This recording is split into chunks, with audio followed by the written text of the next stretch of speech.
تلنگانہ میں میونیز پر پابندی، حیدرآباد میں ایک خاتون کی موت کے بعد حکومت کا اہم فیصلہ۔ تلنگانہ حکومت نے ہوٹلوں اور مندی ہاؤسز میں استعمال ہونے والے میونیز کی فروخت پر پابندی لگا دی۔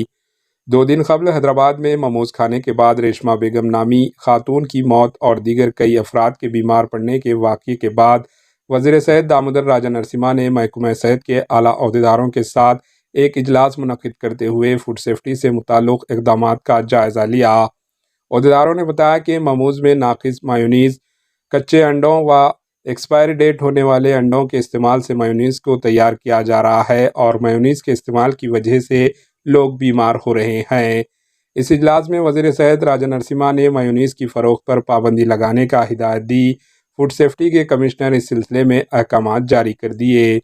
بتا دیں کہ میونیز پر پابندی کل 1 سال تک عائد رہے گی۔ Bureau report AHN news. AHN news کو لائک کریں، شیئر کریں اور سبسکرائب کرنا نہ بھولیں۔